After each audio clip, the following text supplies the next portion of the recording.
Le 16 août 1987, deux jeunes filles de 17 ans disparaissent sans laisser de traces sur une plage de Palavas-les-Flots, près de Montpellier. Leurs affaires sont retrouvées soigneusement pliées sur le sable, leurs sandales alignées côte à côte, mais aucun corps n'est jamais récupéré dans la Méditerranée. Pendant 32 ans, leurs familles vivent dans l'incertitude la plus totale, partagée entre l'espoir et le désespoir. Puis, en octobre 2019, une femme gravement blessée dans un accident de voiture à Lyon prononce des mots qui vont faire basculer toute la vérité. « Je suis Léa Garnier. Camille n'est pas morte noyée. » Il faut que je dise ce qui s'est vraiment passé cette nuit-là. Qu'est-ce qui a pu se produire sur cette plage il y a plus de 3 décennies? Et pourquoi cette femme a-t-elle gardé le silence pendant tant d'années? Avant de continuer avec cette histoire troublante, si vous appréciez les affaires mystérieuses réelles comme celle-ci, abonnez-vous à la chaîne et activez les notifications pour ne manquer aucun nouveau cas. Maintenant, découvrons comment tout a commencé. Lyon, printemps 1987.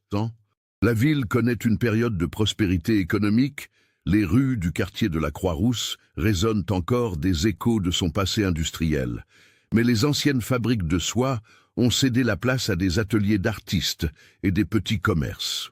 C'est dans ce quartier en pleine transformation que vivent Camille Fontaine et sa mère Hélène, dans un appartement modeste du 3e étage d'un immeuble typique, avec ses traboules caractéristiques. Camille est une jeune fille discrète, aux longs cheveux châtains qu'elle porte toujours attachés en queue de cheval. Excellente élève au lycée Édouard Herriot, elle se passionne pour la littérature et passe des heures à la bibliothèque municipale.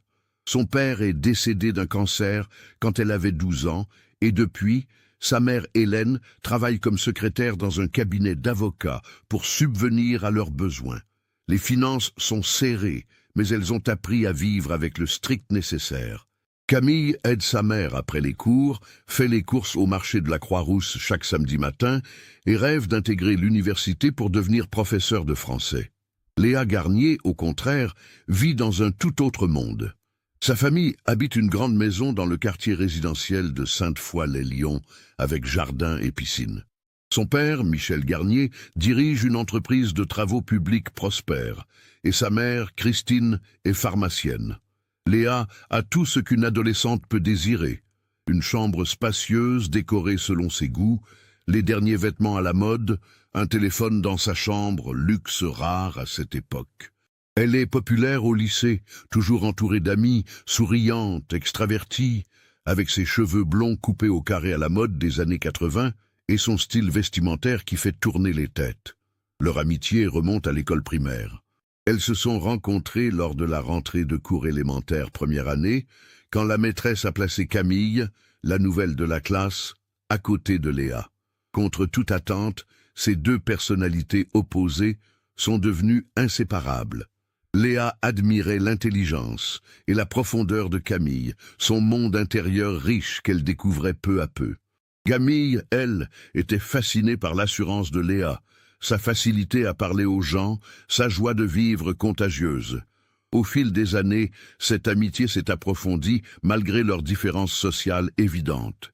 Léa passait des après-midi entiers dans le petit appartement de Camille, où elles écoutaient les cassettes de France Gall et de Jean-Jacques Goldman, parlaient de leurs rêves et de leurs peurs.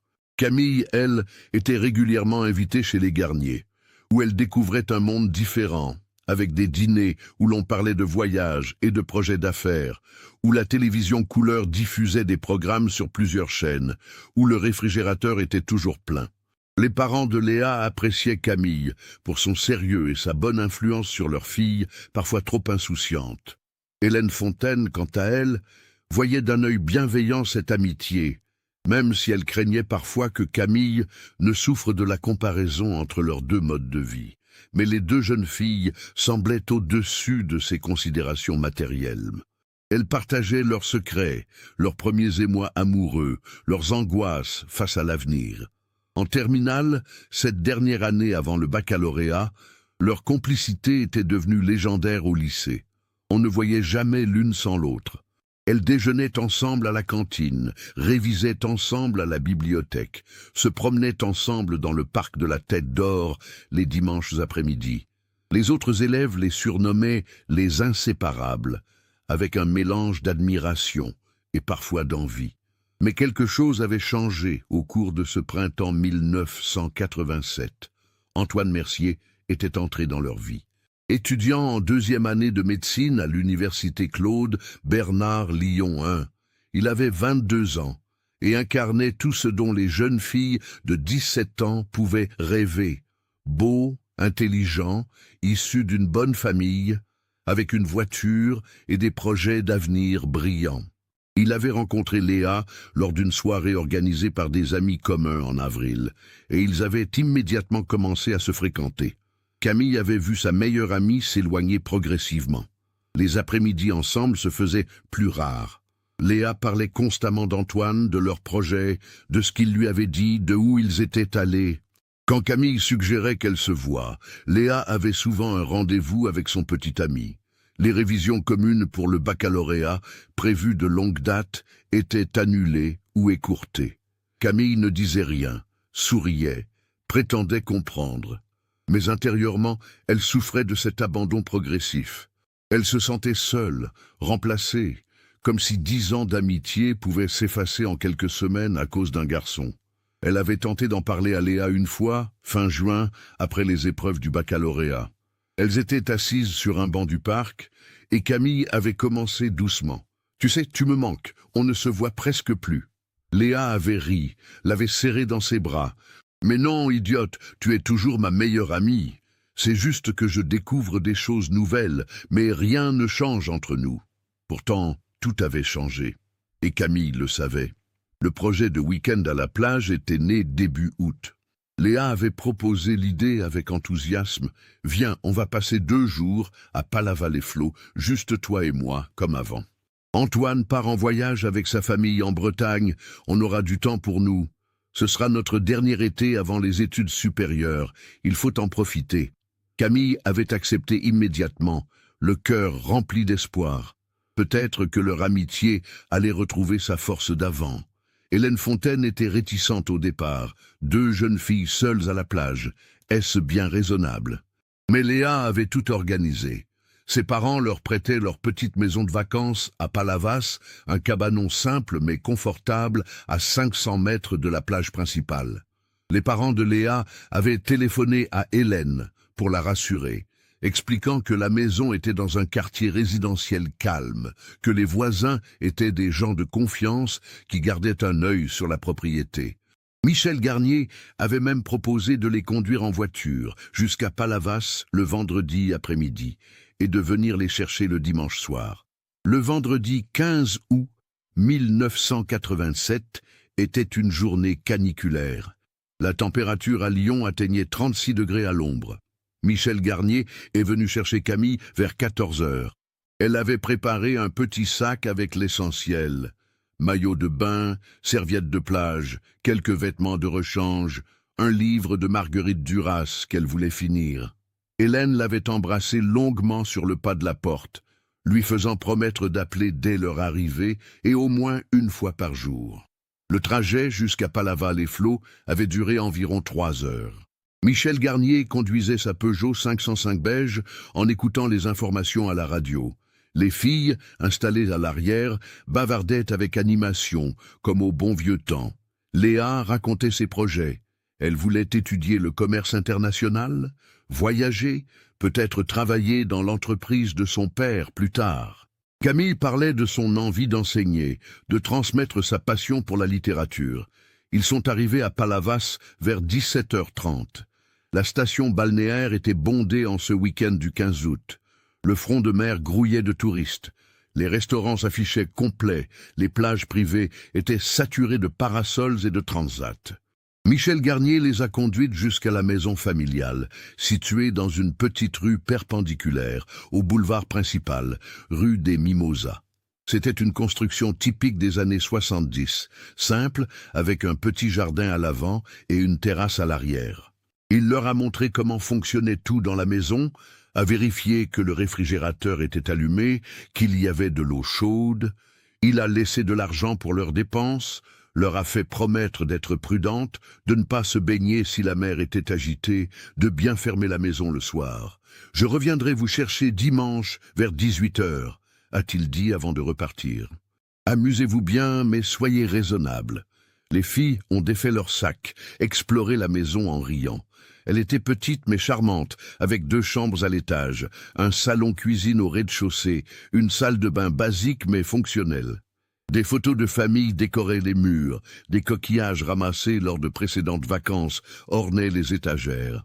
Vers 19 heures, elles sont allées se promener sur le front de mer. La température avait légèrement baissé, mais l'air restait chaud et chargé de l'humidité de la mer. Elles ont dîné dans une petite pizzeria, la Bella Vista, près du canal qui traverse la ville. Le serveur, un jeune homme d'une 20aine d'années qui travaillait là pour l'été, se souviendra plus tard de ces 2 jeunes filles qui riaient beaucoup, qui semblaient très complices.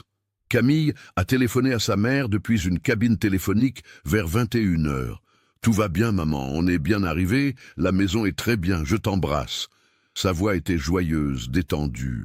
Ce serait le dernier contact qu'Hélène Fontaine aurait avec sa fille. Elles sont rentrées à la maison vers 22 heures. La nuit était douce, étoilée.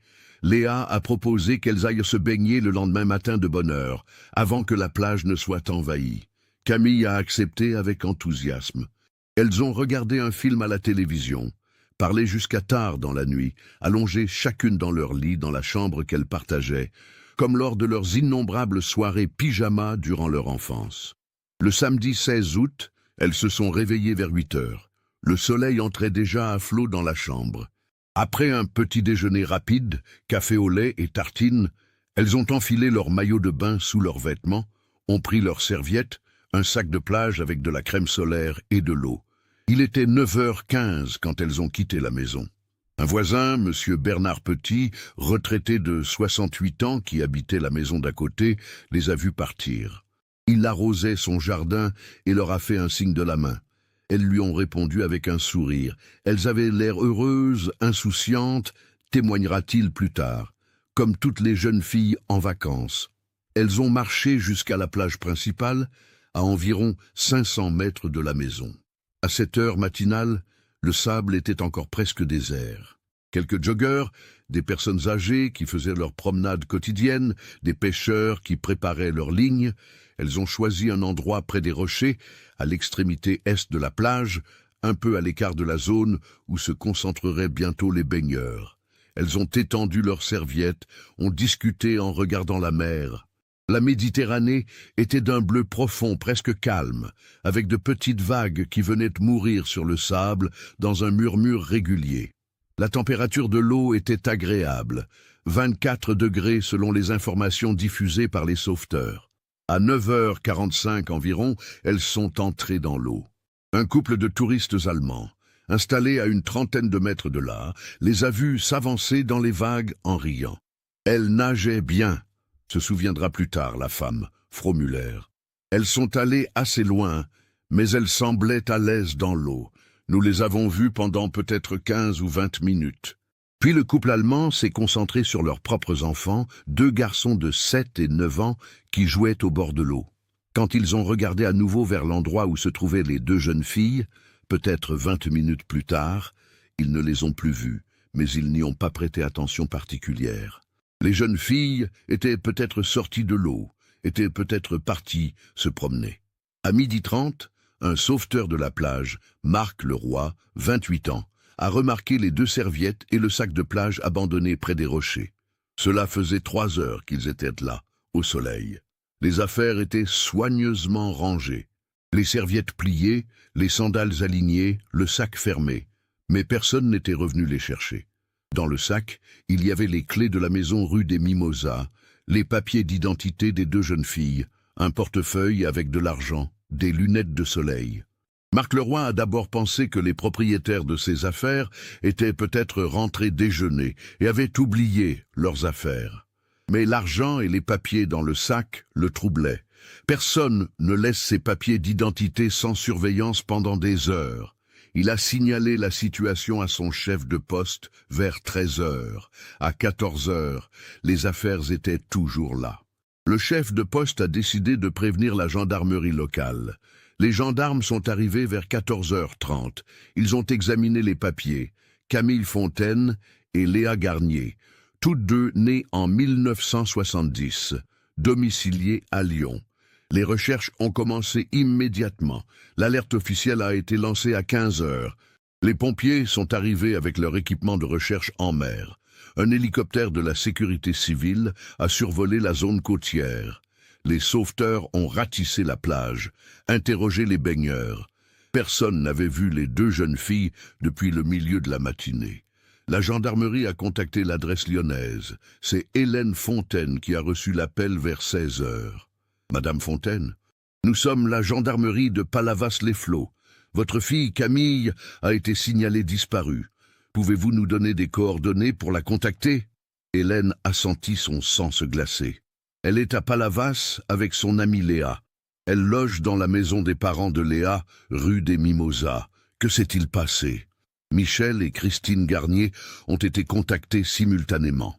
Ils ont immédiatement pris la route pour Palavas. Hélène, qui n'avait pas de voiture, a appelé son frère Jacques, qui habitait Villeurbanne. Ils sont partis en urgence vers 16h30. Quand ils sont arrivés à Palavas vers 19h30, les recherches battaient leur plein. Des projecteurs avaient été installés sur la plage. Des plongeurs inspectaient les fonds marins. La maison rue des Mimosas avait été ouverte par les gendarmes. Tout était en ordre. Les lits faits, la vaisselle du petit déjeuner lavée et rangée. Rien n'indiquait une quelconque précipitation ou un problème. L'enquête a été confiée à l'inspecteur Laurent Dumas de la brigade de recherche de Montpellier. Âgé de 45 ans, père de 3 enfants, il avait 20 ans d'expérience dans la gendarmerie. Il a interrogé les familles pendant des heures cette nuit-là. Hélène, effondrée, racontait sa fille, son sérieux, sa prudence. Camille nage bien. Elle a fait plusieurs années de natation à la piscine municipale. Elle n'aurait jamais pris de risques inconsidérés. Michel Garnier confirmait. Léa aussi est bonne nageuse. Elles se connaissent depuis l'enfance. Elles sont responsables toutes les deux. Je ne comprends pas ce qui a pu se passer. L'inspecteur Dumas a établi les faits connus. Les jeunes filles étaient entrées dans l'eau vers 9h45. Elles avaient été vues nageant normalement par le couple allemand jusqu'à environ 10h. Puis plus personne ne les avait remarquées. La mer était calme ce matin-là, les conditions de baignade excellentes. Aucune alerte météo n'avait été émise. Les recherches se sont poursuivies pendant une semaine. Tous les jours, l'hélicoptère survolait la côte. Les plongeurs exploraient méthodiquement les fonds. Des battues ont été organisées le long du littoral, dans les dunes, dans les zones rocheuses. Des affiches avec les photos des 2 disparus ont été placardées dans toute la région. Les médias locaux se sont emparés de l'affaire. 2 lycéennes disparues à Palavas. Mystère total, titrait le Midi Libre le 18 août. Les journalistes ont interviewé les familles, les témoins, les sauveteurs. L'histoire émouvait. 2 meilleures amies, brillantes, sans histoire, qui s'évaporent un matin d'été sans laisser aucune trace. Mais malgré tous les efforts, aucun corps n'a été retrouvé. Aucun vêtement, aucun objet personnel autre que ce qui avait été abandonné sur la plage. C'était comme si Camille et Léa avaient été effacées de la surface de la terre. Après 2 semaines, l'hypothèse de la noyade s'est imposée comme la plus probable, malgré l'absence de corps. L'inspecteur Dumas expliquait aux familles que dans certains cas, les courants pouvaient emporter les corps au large, qu'ils pouvaient ne jamais être retrouvés. Mais cette explication ne satisfaisait personne. Les mois ont passé. Septembre, octobre, novembre. La vie avait repris à Lyon. Mais pour les familles Fontaine et Garnier, c'était un cauchemar permanent. Hélène ne travaillait plus. Elle passait ses journées à téléphoner aux gendarmeries, aux hôpitaux, à consulter les bases de données de personnes disparues. Elle s'était fait faire des milliers de tracts avec la photo de Camille qu'elle distribuait partout, dans les gares, les centres commerciaux, les universités. Michel et Christine Garnier, eux, avaient engagé un détective privé. Ils offraient une récompense de 100 000 francs pour toute information permettant de retrouver leur fille. Leur maison de Sainte-Foy-les-Lyons était devenue un mausolée silencieux. La chambre de Léa restait intacte, ses affaires exactement comme elle les avait laissées. Antoine Mercier, le petit ami de Léa, était lui aussi dévasté. Il s'en voulait d'être parti en Bretagne ce week-end-là. Si j'avais été avec elle, rien de tout ça ne serait arrivé, répétait-il sans cesse. Il avait abandonné ses études de médecine pendant un semestre, incapable de se concentrer. L'affaire a continué à faire les gros titres pendant des mois. Différentes théories ont émergé. Certains parlaient d'enlèvement. 2 jeunes filles séduisantes, seules sur une plage, auraient pu attirer l'attention d'un prédateur. Mais pourquoi leurs affaires avaient-elles été laissées si soigneusement? Un kidnappeur n'aurait-il pas tout emporté? D'autres évoquaient la possibilité d'une fugue volontaire. Peut-être que les 2 amis avaient décidé de commencer une nouvelle vie ailleurs, loin de la pression familiale et des attentes sociales. Mais cette théorie ne tenait pas. Pourquoi laisser leurs papiers d'identité? Et surtout, comment 2 adolescentes de 17 ans, sans ressources, auraient-elles pu organiser une telle disparition? Une rumeur persistante parlait de trafic de drogue ou de prostitution. Les jeunes filles auraient été emmenées de force par un réseau criminel. L'inspecteur Dumas avait exploré cette piste, interrogé les milieux du crime organisés à Montpellier et dans la région. Rien. Aucun indice, aucun témoignage, aucune demande de rançon. En 1988, 1 an après la disparition, une cérémonie commémorative a été organisée à Lyon. Des centaines de personnes sont venues rendre hommage aux 2 jeunes filles. Le lycée Édouard Herriot a planté un arbre dans la cour en leur mémoire. Mais toujours aucune réponse. Les années 1990 ont apporté de nouveaux espoirs déçus. En 1991, une femme a signalé avoir vu 2 jeunes femmes correspondant à la description de Camille et Léa dans une gare à Marseille. L'inspecteur Dumas s'est déplacé, a visionné les enregistrements de vidéosurveillance. Ce n'était pas elles. En 1993, un randonneur a découvert des ossements humains dans les Cévennes. L'analyse médico-légale a montré qu'il s'agissait des restes d'une femme âgée morte depuis au moins 10 ans. Une nouvelle fausse piste. Hélène Fontaine refusait d'abandonner. Elle s'était liée d'amitié avec d'autres parents d'enfants disparus. Elle participait à des associations, organisait des collectes pour financer les recherches. Sa santé se détériorait. Elle avait développé des problèmes cardiaques, dormait à peine, se nourrissait mal. Son frère Jacques la suppliait de consulter un psychologue, de faire son deuil. Mais comment puis-je faire le deuil sans corps? Comment puis-je accepter qu'elle soit morte sans preuve? Répondait-elle invariablement. Les Garnier, eux, avaient choisi une autre voie. Après des années de souffrance, ils avaient progressivement essayé de reconstruire leur vie. En 1995, 8 ans après la disparition, ils ont fait établir un certificat de décès présumé pour Léa. Ils ont organisé une cérémonie funéraire symbolique, sans corps, au cimetière de Loyasse. « Nous devons continuer à vivre », expliquait Michel Garnier, les yeux rougis. Léa aurait voulu que nous continuions. Mais certaines questions ne trouvaient jamais de réponse. Pourquoi leurs affaires avaient-elles été laissées si méticuleusement? Pourquoi aucun corps n'avait jamais été retrouvé alors que la zone avait été fouillée des centaines de fois? Les courants marins en Méditerranée ne sont pas assez puissants pour faire disparaître complètement 2 corps sans laisser aucune trace. L'inspecteur Dumas, qui avait pris sa retraite en 2003, continuait à penser à cette affaire. C'était celle qui l'avait le plus hanté dans toute sa carrière. Il y avait quelque chose qui ne collait pas, confiait-il à ses anciens collègues. Mais je n'ai jamais su quoi. Les années 2000 ont vu l'affaire progressivement tomber dans l'oubli. De nouveaux cas occupaient les médias, de nouvelles disparitions, de nouveaux drames. Le dossier de Camille Fontaine et Léa Garnier, bien que toujours officiellement ouvert, était relégué dans les archives. Plus personne n'y travaillait activement. Hélène Fontaine, elle, continuait. En 2008, 21 ans après la disparition, elle avait 66 ans. Elle habitait toujours le même appartement de la Croix-Rousse, entourée de photos de Camille, de coupures de journaux jaunis, de dossiers d'enquête qu'elle relisait sans cesse. Sa santé était fragile, mais sa détermination intacte. « Un jour, je saurai », murmurait-elle. « Un jour, la vérité émergera. Elle ne savait pas à quel point elle avait raison. Le 23 octobre 2019 était un mercredi pluvieux à Lyon. Le ciel était gris. Une pluie fine tombait depuis le matin sur la ville.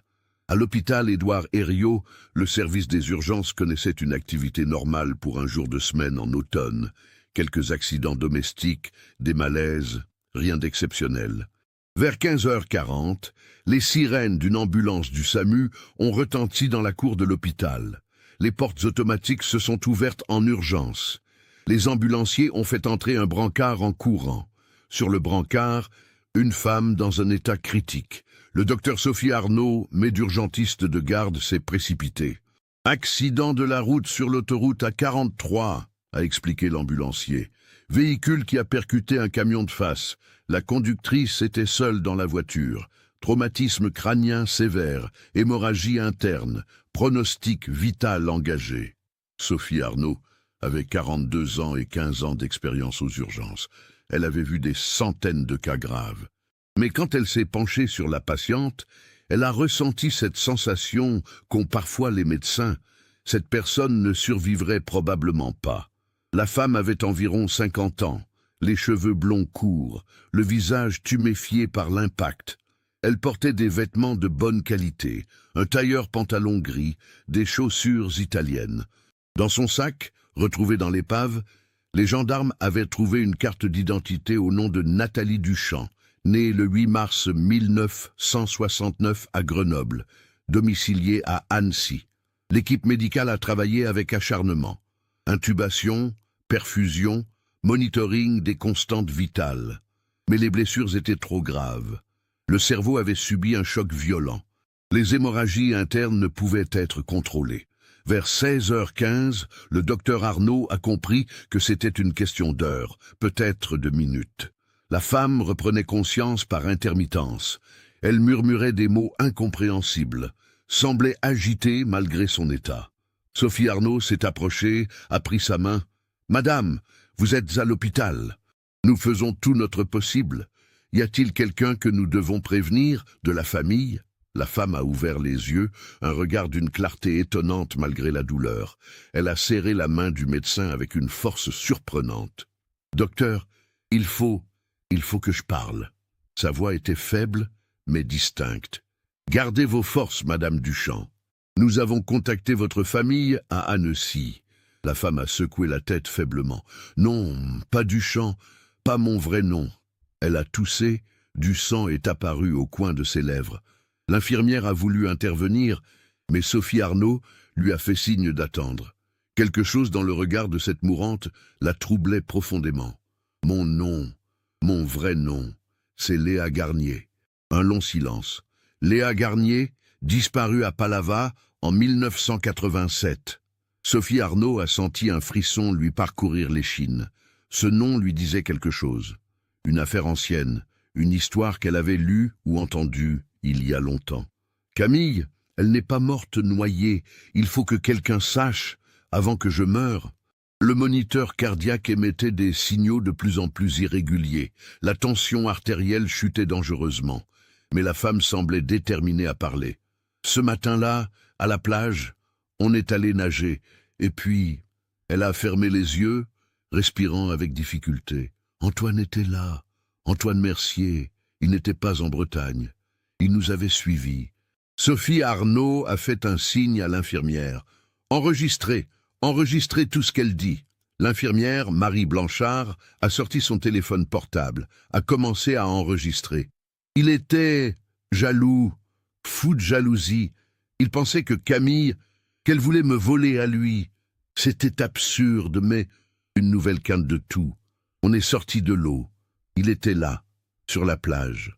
Il a commencé à crier, à accuser Camille de nous séparer. Le docteur Arnaud tenait toujours la main de la mourante. Son cœur de médecin lui criait d'intervenir, de tenter une dernière procédure pour prolonger cette vie. Mais son instinct lui disait que cette femme avait besoin de parler, que c'était peut-être plus important que quelques minutes de vie supplémentaires. Camille a voulu partir, retourner à la maison. Antoine l'a attrapé. Ils se sont battus. Et puis, les larmes coulaient maintenant sur le visage tuméfié. Il l'a poussée. Elle est tombée. Sa tête a heurté les rochers. Un silence terrible. Le bip du moniteur cardiaque ralentissait. Elle était morte, instantanément. Antoine était devenu fou. Il pleurait. Il disait que c'était un accident, que personne ne le croirait, que sa vie était finie. Sophie Arnaud retenait son souffle. Autour d'elle, toute l'équipe était figée, suspendue aux lèvres de cette femme. Il a supplié que je l'aide. Il disait qu'on pouvait tout arranger, que personne ne saurait. Il m'a dit que si je parlais, il dirait que c'était moi qui avais tué Camille par jalousie. La voix devenait de plus en plus faible. On a pris le corps de Camille. On l'a emmené dans sa voiture. Elle était garée plus loin. Il avait tout prévu. Il avait des bâches, des sacs, un sanglot étranglé. On a roulé jusqu'à un endroit isolé dans les Cévennes. Il connaissait. Il faisait de la randonnée là-bas. On a enterré Camille dans la forêt, près d'un vieux mas abandonné. Après, on est retourné à Palavas. On a laissé nos affaires sur la plage, pour faire croire à une noyade. Antoine m'a emmené. Il m'a caché, pendant des semaines, dans un appartement qu'il louait sous un faux nom à Grenoble. Il étudiait la médecine. Il savait comment faire. Le docteur Arnaud osait à peine respirer. Cette confession était monumentale, incroyable, et pourtant elle sonnait terriblement vraie. Il m'a tenue prisonnière, psychologiquement, pendant des mois. Il me disait qu'on était complices, que si je parlais, on irait tous les deux en prison, que personne ne me croirait, que j'avais aidé à enterrer le corps. Puis, petit à petit, il a reconstruit ma vie, il m'a fabriqué de faux papiers, je suis devenue Nathalie Duchamp. J'ai vécu avec lui pendant des années, à Grenoble puis Annecy. J'étais sa prisonnière, même sans chaîne. Les larmes coulaient abondamment maintenant. Ma famille, ma mère, mon père, ils pensaient que j'étais morte. Camille, ma meilleure amie, enterrée comme un chien. Et moi j'ai vécu avec son assassin pendant 32 ans. Je n'ai jamais pu partir. Il me surveillait. Il contrôlait tout. Il est devenu médecin, respecté. On s'est mariés. On a eu une vie normale en apparence. Mais c'était un cauchemar permanent. Le moniteur cardiaque émettait maintenant un son continu. La tension artérielle était presque nulle. Il y a 3 jours, il est mort. Crise cardiaque. J'étais enfin libre. Je voulais parler, aller à la police, dire où était Camille. Mais aujourd'hui, l'accident, c'est peut-être une punition. Sa respiration était maintenant superficielle, à peine perceptible. Le corps de Camille, forêt des Cévennes, près du village de Saint-Jean-du-Gard, vieux mas abandonné, 3 kilomètres au nord, suivre le sentier vers la source, grand chêne fendu par la foudre, 50 mètres à l'est, là, elle a fermé les yeux.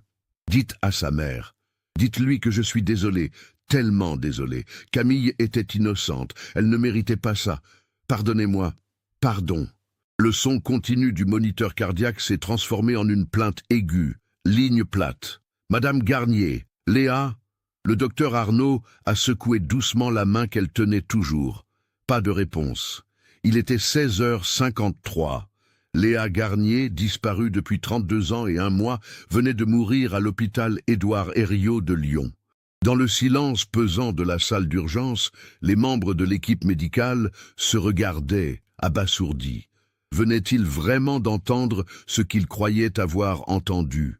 Le docteur Sophie Arnaud a été la première à réagir. « Marie, vous avez bien tout enregistré ?» L'infirmière a hoché la tête, le téléphone tremblant dans sa main. « Tout, du début à la fin. Appelez immédiatement la police, dites-leur qu'ils ont une confession de meurtre à traiter, une confession qui va rouvrir l'une des plus grandes affaires de disparition de la région. » Pendant que l'infirmière composait le numéro, Sophie Arnaud est restée un long moment à côté du corps de Léa Garnier, 32 ans. Cette femme avait vécu 32 ans de cauchemar, prisonnière d'un secret qui la rongeait. « Je vous promets, a-t-elle murmuré à la morte, je vous promets que votre histoire sera entendue, que Camille sera retrouvée, que justice sera faite. » La police est arrivée à l'hôpital 20 minutes après l'appel. Le capitaine Vincent Mercier, pas de lien de parenté avec Antoine Mercier, était le chef de la brigade criminelle de Lyon. Âgé de 52 ans, il avait 30 ans de carrière derrière lui. Quand le docteur Arnaud lui a expliqué la situation, il a d'abord cru à une confusion, une divagation de mourante sous l'effet du choc et des médicaments. Puis il a écouté l'enregistrement. Le silence dans le bureau où ils s'étaient réunis était absolu. La voix faible de Léa Garnier racontait son calvaire, nommait les lieux, donnait des détails précis. Quand l'enregistrement s'est terminé, le capitaine Mercier a regardé le docteur Arnaud avec une expression de stupéfaction totale. « Vous rendez-vous compte de ce que cela signifie ?» a-t-il murmuré. « L'affaire Fontaine-Garnier, c'est une légende dans la police régionale. Des dizaines d'enquêteurs ont travaillé dessus. On a toujours pensé à une noyade, malgré l'absence de corps. Et maintenant, il a sorti son téléphone, a passé plusieurs appels. Je veux tous les dossiers de l'affaire Fontaine-Garnier de 1987. Oui, tous. Je veux une équipe prête à partir pour les Cévennes dès demain matin. Je veux qu'on retrouve l'inspecteur Dumas, même s'il est en retraite. Et je veux qu'on vérifie immédiatement l'identité de la victime. Les vérifications d'identité ont commencé le soir même. Nathalie Duchamp existait bien. Carte d'identité, carte vitale, compte bancaire, tout semblait en règle. Mais en creusant, les policiers ont découvert des anomalies.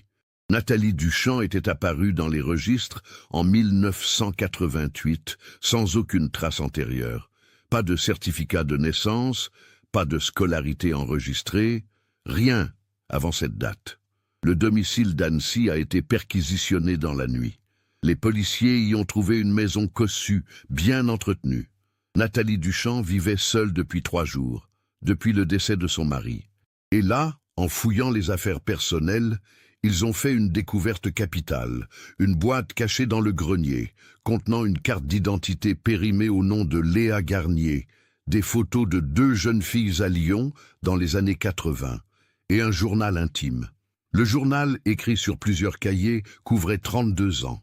Les premières pages, datées de septembre 1987, racontaient l'horreur. Je n'arrive pas à dormir. Chaque fois que je ferme les yeux, je vois le visage de Camille quand elle est tombée. J'entends le bruit de sa tête contre les rochers. Antoine me dit que ça va passer, qu'on va s'habituer, qu'on va oublier.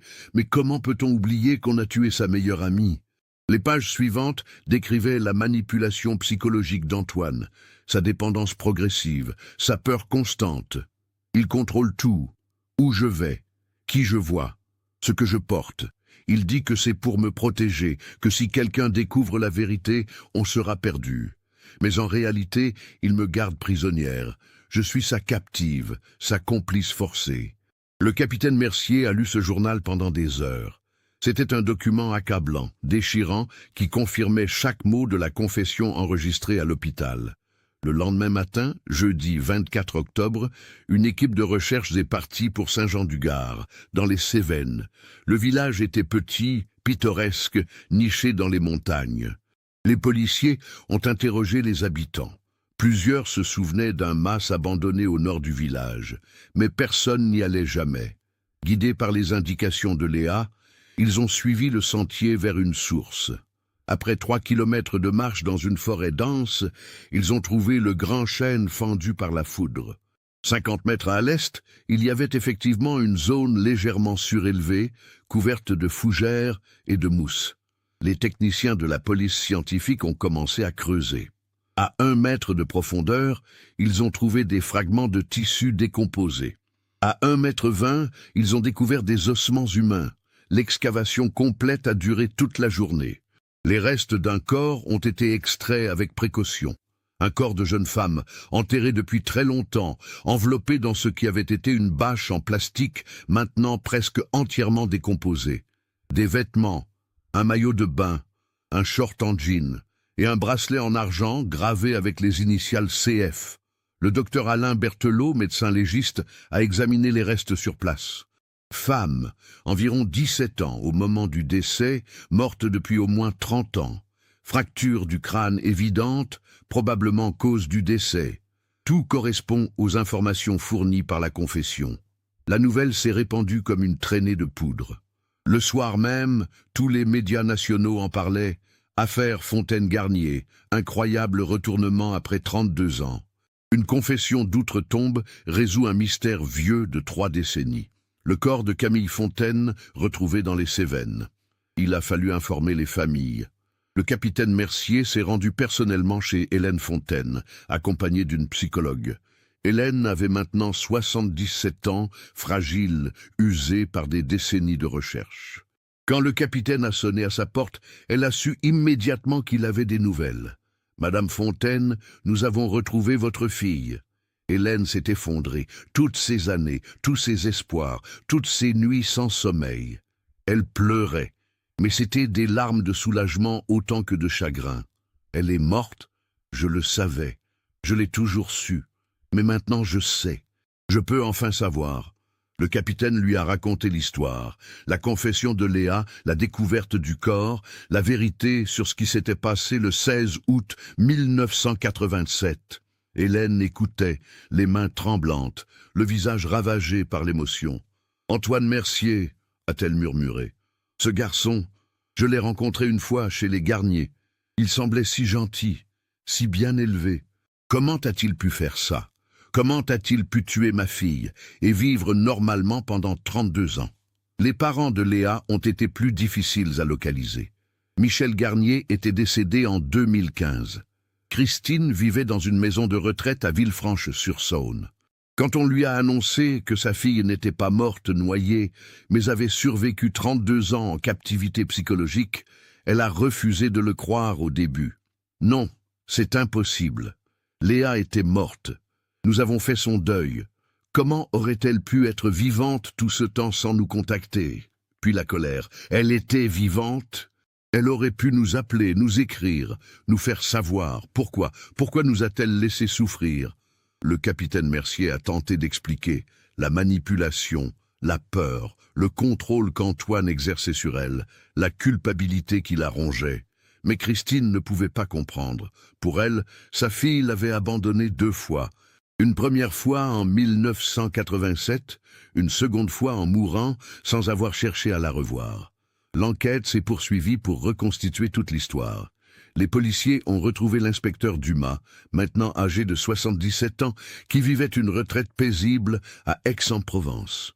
Quand il a appris la vérité, il est resté silencieux pendant de longues minutes. « J'aurais dû le voir », a-t-il finalement dit. « Antoine Mercier, il était l'un des premiers que nous avons interrogés. Il pleurait, il semblait dévasté. Il nous a montré les billets de train pour la Bretagne. Il avait un alibi parfait. Mais c'était lui depuis le début. Les enquêteurs ont épluché la vie d'Antoine Mercier. Il avait effectivement terminé ses études de médecine, était devenu cardiologue, avait exercé à Grenoble, puis Annecy, avec une excellente réputation. Membre respecté de la communauté médicale, investi dans plusieurs associations caritatives. En apparence, un homme irréprochable. Mais en creusant plus profond, en interrogeant d'anciens collègues et patients sous le sceau du secret médical levé pour l'enquête, un autre portrait émergeait. Un homme contrôlant, possessif avec sa femme. Plusieurs infirmières se souvenaient que Nathalie ne venait jamais seule aux événements sociaux, qu'Antoine ne la quittait jamais des yeux. On trouvait ça romantique à l'époque, a témoigné l'une d'elles. Mais maintenant, en y repensant, c'était malsain. Il la surveillait constamment. Un ancien voisin de Grenoble se souvenait. « Une fois, j'ai entendu des cris venant de leur appartement. La femme pleurait, suppliait. Le lendemain, je l'ai croisée, je lui ai demandé si tout allait bien. Elle m'a souri, a dit que tout était parfait, mais ses yeux racontaient une autre histoire. » Les analyses ADN ont confirmé définitivement l'identité des 2 femmes. Le corps dans les Cévennes était bien celui de Camille Fontaine. La femme morte à l'hôpital était bien Léa Garnier, malgré 32 ans vécus sous une fausse identité. Le vendredi 25 octobre, le capitaine Mercier a convoqué une conférence de presse. La salle était bondée de journalistes, de caméras, de photographes. Il a raconté l'histoire complète, depuis la confession à l'hôpital jusqu'à la découverte du corps. « Cette affaire nous montre plusieurs choses terribles », a-t-il déclaré. Premièrement, comment un moment de violence incontrôlée peut détruire plusieurs vies en quelques secondes. Deuxièmement, comment la manipulation psychologique peut transformer une victime en complice, en prisonnière sans barreaux. Et troisièmement, comment on peut porter un masque de normalité pendant des décennies alors qu'on cache un crime horrible. Les questions ont fusé. Pourquoi Léa n'est-elle jamais partie? Antoine Mercier sera-t-il jugé? Comment a-t-il pu garder ce secret si longtemps? Le capitaine a répondu patiemment. Léa Garnier était une victime autant qu'une complice. Elle avait 17 ans quand tout a commencé. Antoine Mercier avait 22 ans. Il était plus âgé, plus expérimenté. Il étudiait la psychologie dans le cadre de sa formation médicale. Il savait exactement comment la contrôler, comment la maintenir dans un état de dépendance et de terreur. Elle a aidé à enterrer le corps, oui, mais sous la contrainte psychologique intense d'un homme qui venait de commettre un meurtre devant elle. Quant à pourquoi il n'y aura pas de procès, Antoine Mercier est décédé il y a une semaine d'un infarctus. Il a échappé à la justice humaine, mais son crime est maintenant connu de tous, sa réputation est détruite, et il emporte son secret dans la tombe. Les médias se sont emparés de l'histoire pendant des semaines, des documentaires, des articles approfondis, des débats télévisés. L'affaire soulevait des questions sur la violence domestique, la manipulation psychologique, le syndrome de Stockholm, la culpabilité par association. Des psychologues analysaient le cas de Léa Garnier. Comment une jeune fille brillante, issue d'une bonne famille, avait-elle pu devenir la prisonnière d'un homme pendant 32 ans? La docteure Isabelle Moreau, spécialiste des violences conjugales, expliquait: il faut comprendre qu'elle était très jeune quand tout a commencé. Elle a assisté au meurtre de sa meilleure amie. Elle était en état de choc. Antoine Mercier a profité de cet état de vulnérabilité extrême pour l'enfermer dans une spirale de culpabilité et de dépendance. Il lui répétait qu'elle était complice, qu'elle serait jugée pour complicité de meurtre si elle parlait. Petit à petit, il a détruit sa capacité à penser par elle-même, à envisager une vie sans lui. Le journal intime de Léa, dont des extraits ont été publiés avec l'autorisation de la justice, révélait l'enfer quotidien qu'elle vivait. En 2005, elle écrivait « Aujourd'hui, c'est l'anniversaire de Camille. Elle aurait eu 35 ans. Je me demande ce qu'elle serait devenue. Professeure probablement, mariée, avec des enfants, heureuse. Et moi, je suis ici, dans cette prison dorée, à vivre avec l'homme qui l'a tuée. Chaque jour, je meurs un peu plus. En 2011, j'ai pensé à partir aujourd'hui. Antoine était parti pour un congrès médical à Paris. J'étais seul pour 3 jours. J'ai commencé à faire mes bagages. Puis j'ai réalisé, où irais-je? Qui me croirait? Je n'ai pas d'identité légale, pas d'argent à moi, pas de famille, pas d'amis. Et si je parle, si je raconte ce qui s'est passé, j'irai en prison. Je suis piégé pour toujours. En 2016, Antoine a eu 50 ans aujourd'hui. Sa santé décline. Il a développé des problèmes cardiaques. Une partie de moi espère qu'il mourra bientôt. Une autre partie a peur. Qu'est-ce que je deviendrai sans lui? Il est mon geôlier, mais aussi le seul repère que j'ai connu depuis presque 30 ans. C'est pathétique, mais c'est la vérité. Et la dernière entrée, datée du 20 octobre 2019, 3 jours avant sa mort, Antoine est mort hier d'une crise cardiaque. Je devrais me sentir libéré, mais je me sens vide, perdu. Pendant 32 ans, ma vie a tourné autour de lui, de notre secret, de ma culpabilité. Maintenant qu'il n'est plus là, je ne sais plus qui je suis. Nathalie Duchamp, Léa Garnier, je ne suis ni l'une ni l'autre. Je suis un fantôme qui a trop longtemps hanté le monde des vivants. Demain, j'irai à la police. Je dirai tout. Je dirai où est enterrée Camille. Sa mère mérite de savoir, même si cela signifie que je passerai le reste de ma vie en prison. Au moins, je serai enfin honnête. Au moins, je n'aurai plus à porter ce fardeau seul. Mais Léa n'a jamais eu l'occasion d'aller à la police. L'accident s'est produit le lendemain. Les funérailles de Camille Fontaine ont eu lieu le 30 octobre 2019, 32 ans et 2 mois après sa mort. Hélène, malgré sa santé fragile, a insisté pour être présente.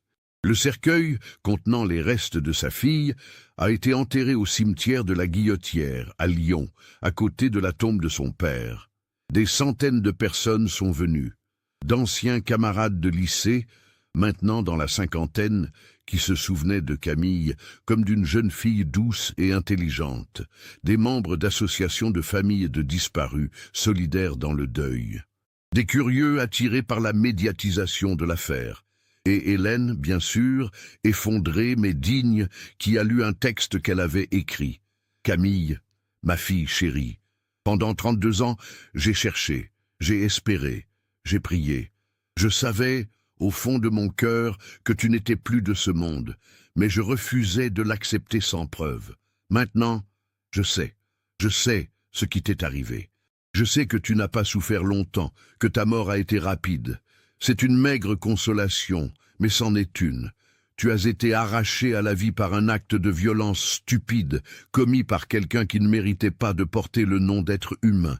Mais tu n'as jamais été oublié, pas un seul jour. Maintenant tu peux enfin reposer en paix. Et moi, je peux enfin commencer à faire mon deuil. Je t'aime, ma fille, je t'ai toujours aimée, je t'aimerai toujours. Il n'y a pas eu de funérailles pour Léa Garnier. Sa mère, Christine, a refusé d'organiser quoi que ce soit. Elle a choisi de nous abandonner, a-t-elle dit amèrement au journaliste. Elle a vécu 32 ans sans nous donner signe de vie. Je ne peux pas lui pardonner ça, même si elle a souffert. Le corps de Léa a finalement été incinéré aux frais de l'État. Ses cendres ont été dispersées dans le Rhône, sans cérémonie, sans témoin. Une fin anonyme pour une vie qui avait été volée 32 ans plus tôt. Dans les semaines qui ont suivi, les enquêteurs ont reconstitué minutieusement les événements du 16 août 1987. Grâce au journal de Léa et aux témoignages recueillis, ils ont pu établir la chronologie exacte. Antoine Mercier n'était jamais parti en Bretagne avec sa famille. Il avait menti à ses parents, prétextant qu'il devait rester à Lyon pour réviser des examens de rattrapage. En réalité, il était obsédé par l'idée que Camille voulait séparer Léa de lui. Il avait développé une jalousie maladive, irrationnelle. Il pensait que Camille influençait Léa contre lui, qu'elle complotait pour briser leur couple. Le vendredi soir, il avait suivi les filles jusqu'à Palavas. Il avait dormi dans sa voiture, garée dans une rue adjacente. Le samedi matin, il les avait observées partir vers la plage. Il les avait suivies, avait attendu qu'elles entrent dans l'eau. Quand elles sont sorties, vers 10h10, il s'est approché. D'abord, il a feint la surprise. « Léa, quelle coïncidence! Je passais par hasard dans la région. » Mais rapidement, son comportement a changé. Il est devenu agressif, accusateur.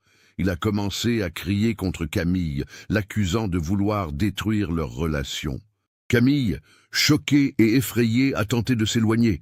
Antoine l'a attrapée par le bras. Elle a essayé de se dégager. Ils ont lutté pendant quelques secondes. Puis Antoine l'a poussée violemment. Camille a perdu l'équilibre, est tombée en arrière. Sa tête a heurté une roche plate avec un bruit sourd. Elle est morte instantanément. Fracture du crâne, hémorragie cérébrale massive.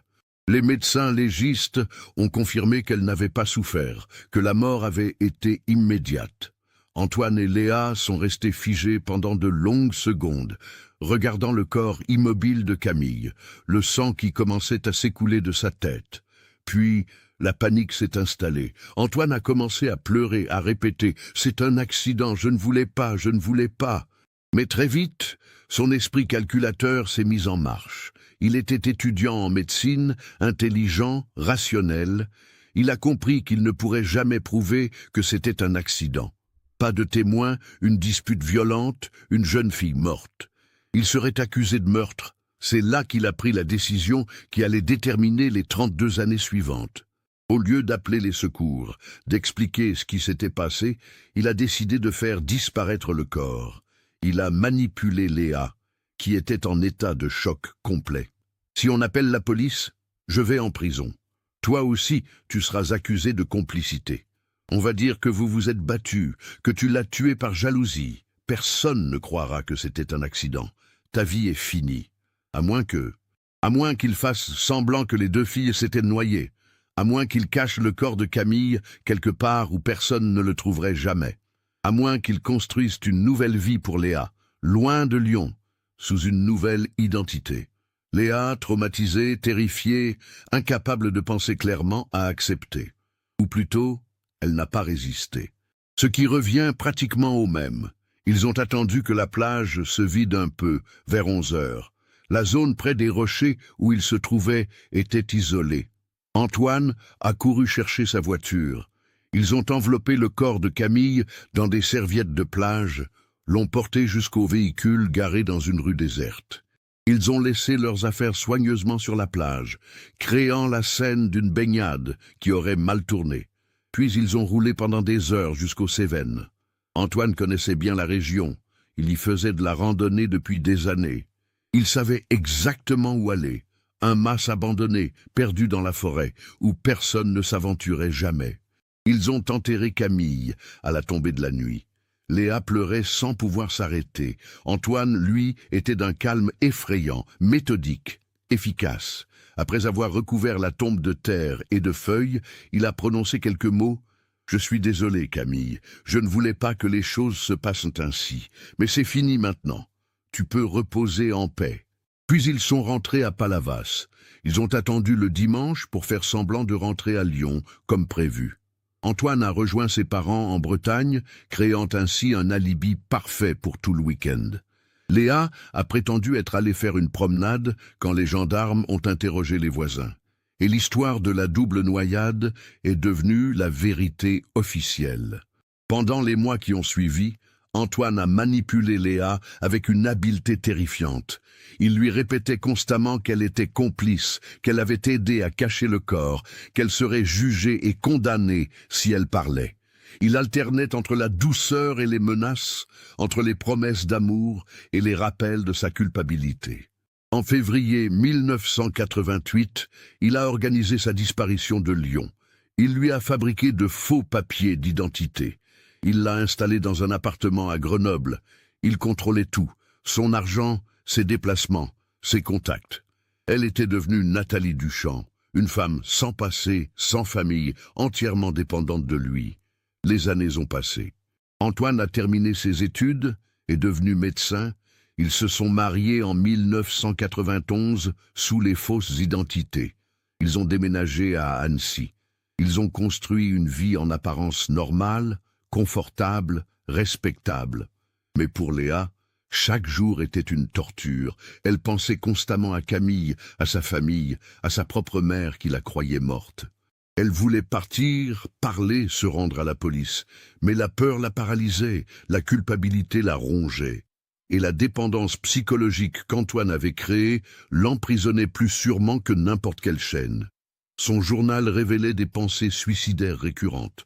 En 2002, j'ai pensé à me jeter du balcon aujourd'hui. 3 étages, ce serait suffisant. Mais je suis trop lâche, même pour ça. En 2009, 22 ans. Cela fait 22 ans que je vis ce mensonge. Je ne sais plus qui je suis vraiment. Nathalie est une coquille vide. Léa est morte le même jour que Camille. Je suis un fantôme qui erre entre 2 identités.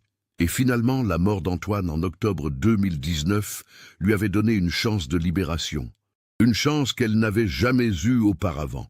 Elle avait décidé de tout révéler. Mais le destin en avait décidé autrement. L'accident de voiture n'était pas suspect. Une pluie soudaine, une route glissante, un moment d'inattention. Peut-être que Léa, perdue dans ses pensées sur ce qu'elle allait dire à la police, n'avait pas vu le camion qui arrivait en face. Peut-être qu'inconsciemment, elle avait choisi cette fin plutôt que d'affronter les conséquences de la vérité. On ne le saura jamais. Ce que l'on sait, c'est que sa confession finale, enregistrée dans une salle d'urgence, a permis de résoudre l'un des mystères les plus troublants de la région. Elle a permis à Hélène Fontaine de retrouver sa fille et de lui donner une sépulture digne. Elle a permis de révéler la vérité sur Antoine Mercier, détruisant sa réputation posthume et exposant sa vraie nature de manipulateur et de meurtrier. 3 mois après ces événements, en janvier 2020, Hélène Fontaine est décédée paisiblement dans son sommeil. Elle avait 77 ans. Ses amis disaient qu'elle s'était éteinte avec une sérénité qu'elle n'avait pas connue depuis 32 ans. Elle avait retrouvé Camille. Elle pouvait enfin reposer. l'appartement de la Croix-Rousse a été vidé. Parmi les affaires d'Hélène, on a trouvé des milliers de documents sur la disparition, des photos de Camille à tous les âges, des articles de journaux, des notes sur les différentes pistes explorées. Une vie entière consacrée à la recherche de la vérité. On a aussi trouvé une lettre, écrite quelques jours avant sa mort, adressée à Léa Garnier. « Léa, je sais que tu n'es plus là pour lire ces mots, mais j'ai besoin de les écrire. Pendant des années, je t'ai imaginée morte, noyée avec Camille. Puis, j'ai appris la vérité. J'ai appris que tu avais vécu tout ce temps, prisonnière d'un secret terrible. Une partie de moi t'en a voulu. Comment avais-tu pu laisser ma fille dans cette forêt sans sépulture, sans dignité ?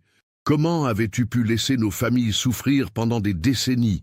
Mais en lisant ton journal, en comprenant ce que tu as vécu, j'ai réalisé que tu étais une victime, toi aussi. Tu avais 17 ans quand tout a commencé. Une enfant, comme Camille.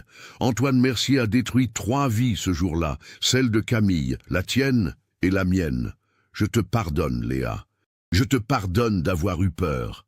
Je te pardonne d'avoir été manipulé. Je te pardonne de ne pas avoir eu la force de parler plus tôt. Tu as fini par dire la vérité, et c'est tout ce qui compte.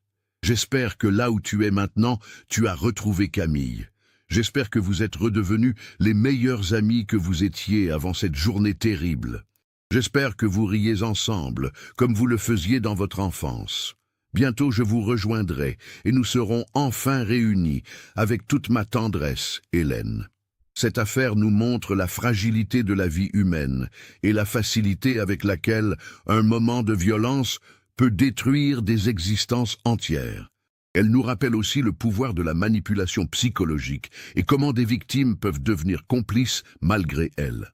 La vérité a mis 32 ans à émerger, mais elle a finalement éclaté au grand jour.